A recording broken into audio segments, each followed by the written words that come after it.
এই যা মেঘের যা পরিস্থিতি, আজকে মনে হয় আর বাড়ি ফিরতে পারবো না। যা ঝড়ে বৃষ্টি নেমেছে, থামারও কোনো নামগন্ধই নেই। ধারে পাশে কোনো বাড়ি ঘরও দেখছি না। কোথায় গিয়ে আশ্রয় নিই, একটু এগিয়ে গিয়ে দেখি কোথায় আশ্রয় মিলে কিনা।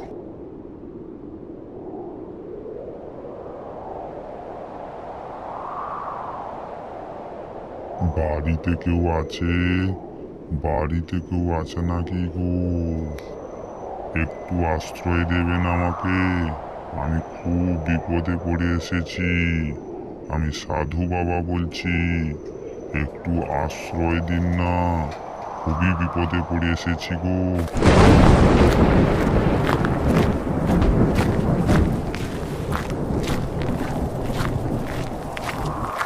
এত ঝড় বৃষ্টির মধ্যে সাধু বাবা যে, বাবা তোমার দর্শন পেয়ে জীবনটা আমার ধন্য হয়ে গেছে। বলুন বাবা, কি করতে পারি আপনার জন্য? এই ঝড় বৃষ্টির রাতের মধ্যে আমি খুব সংকটের মধ্যে রয়েছি। আমাকে যদি একটু আশ্রয় দেন তাহলে আমি খুবই উপকৃত হব। চলুন সাধু বাবা, আপনাকে কর্তা মশাইয়ের কাছে নিয়ে যাই। কর্তা মশাই, সাধু বাবা এই ঝড় বৃষ্টির রাতের মধ্যে খুব বিপদে পড়ে আমাদের এসেছে এখানে, একটু আশ্রয় দিলে খুব ভালোই হয়। সাধু বাবা আমাদের বাড়িতে এসেছে, এ তো আমাদের চরম সৌভাগ্য। চরণ কাকা, সাধু বাবাকে নিয়ে যাও আমাদের বাসা বাড়িতে, নিয়ে গিয়ে ওর সেবা যত্ন করো। কোনো রকম ভাবে যেন সেবা যত্নের ত্রুটি না হয়, ভালো করে খেয়াল করো, বুঝলে চরণ কাকা?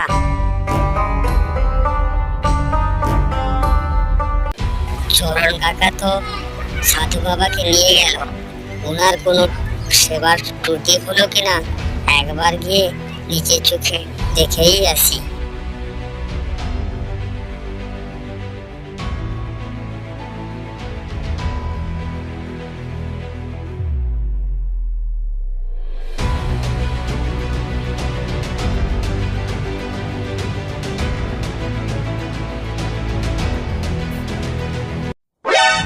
এই যা, এই তো দেখছি জাদুর পাথর মনে হচ্ছে সাধু বাবার ঝোলার মধ্যে।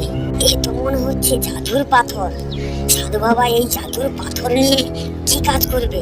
আমি জমিদার মশাই, আমার কাছে যদি ওই পাথর থাকে তাহলে বহুত কাজে আসবে। না, চাই ওই পাথরটা আমি নিয়েই নিই। সাধু বাবা ঘুণাক্ষরে টের পাবে না পাথরটি যে আমি নিয়েছি।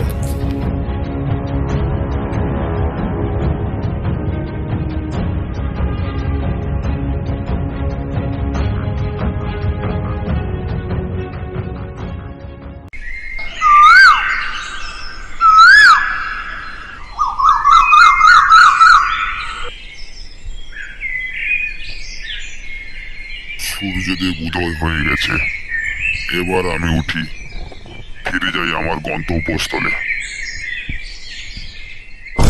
আমার এই ঝোলার মধ্যে আমার সবুজ পাথরটিকে তো দেখছি না। নিশ্চিত কোনো ব্যক্তি এসেছিল আমার এই কক্ষে। এদিকে দেখছি দরজা খোলা হয়ে আছে।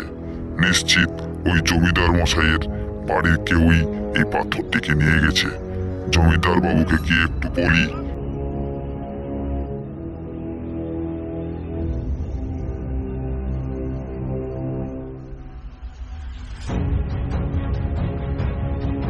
জমিদার মশাই, আমার ঝোলার মধ্যে থাকা নীল পাথরটি গত রাতে আমার পক্ষ থেকে চুরি হয়ে গেছে।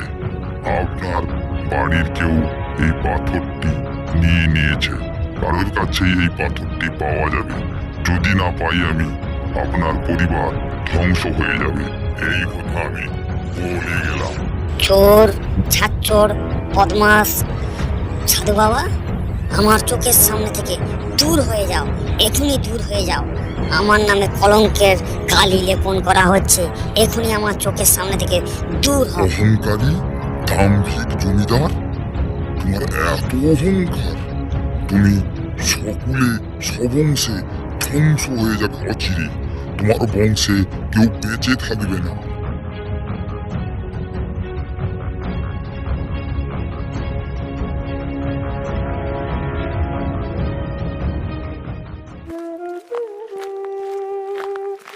কি গো, কদিন থেকে তো ভাত মুখেই তুলছো না, কি হয়েছে তোমার?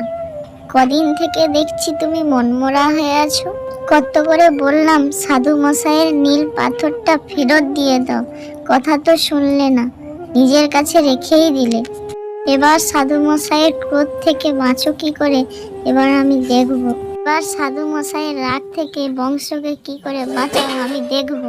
অনেক দিন থেকে বসে বসে আর ভালো লাগছে না। এবার আমাকে একটু বাণিজ্যের কাজে বাইরে না বেরোলে হবে না। গিন্নি, ছেলে মেয়ের খেয়াল রাখো, ওদের যত্ন করো, কোনো রকম ত্রুটি না যেন হয়, বলে রাখলুম।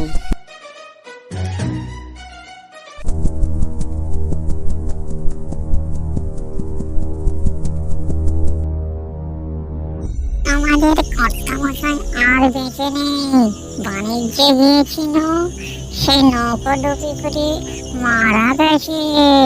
গিন্নিমাকে খবরটা দিয়ে দাও, বুঝেছ চরণ কাকা? হ্যাঁ হ্যাঁ বাবু, বুঝেছি।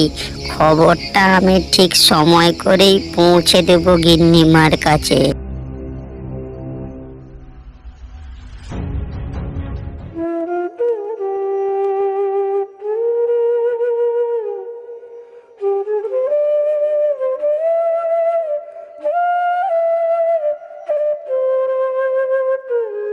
শুনেছ গিন্নিমা, আমাদের কর্তামশাই আমাদের মধ্যে আর নেই, বাণিজ্যে গিয়ে নৌকোডুবি হয়ে মারা গেছে। কর্তামশাই যে নেই আমি আগে থেকে আঁচ করতে পেরেছিলাম। কর্তামশাই যখন নেই, এত ধন সম্পত্তি, টাকা ঐশ্বর্য আমরা নিয়ে কি করব?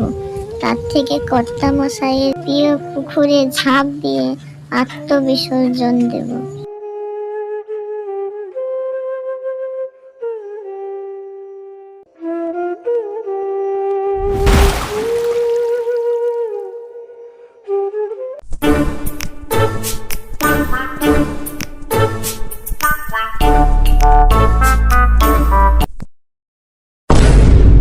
এই যা, কোথাও কোনো মানুষজনও দেখছি না, চাকর বেড়া কাউকেই নয়। আমাকে একটু এগিয়ে এসে নিয়ে যাবে তেমন কাউকেও তো দেখছি না। কি হলো, কোথাও তো কেউ নেই, কি হয়েছেটা কি? একটু অন্দরে গিয়ে দেখি খবরটা কি। গিন্নি কি অসুস্থ হয়ে গেল, না ছেলে মেয়েদের কি হলো? না, একটু তাড়াতাড়ি গিয়ে বাড়ির ভিতরে গিয়ে দেখি।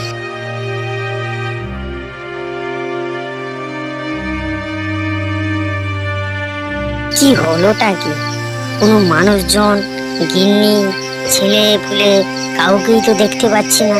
গেলটা কোথায়? নিঃশুনশান বাড়ি ভোর, কি হলোটা কি? না না না, বাড়ি ময় হন্যে হয়ে ঘুরছি, এরুম থেকে সেরুম, সেরুম থেকে এরুম, কোথাও দেখতে পাচ্ছি না। গিন্নি মনে হয় ভেবেই নিয়েছে আমি এতদিন না আসার জন্য আমি মারা গেছি, এর জন্যই শোকে দুঃখে ও গঙ্গার জলে প্রাণ বিসর্জন দিয়েছে। না, আমি আর একা বেঁচে থেকে কি করব? আমিও ওদের মতন গঙ্গার জলে প্রাণ বিসর্জন দিয়ে মারা যাব।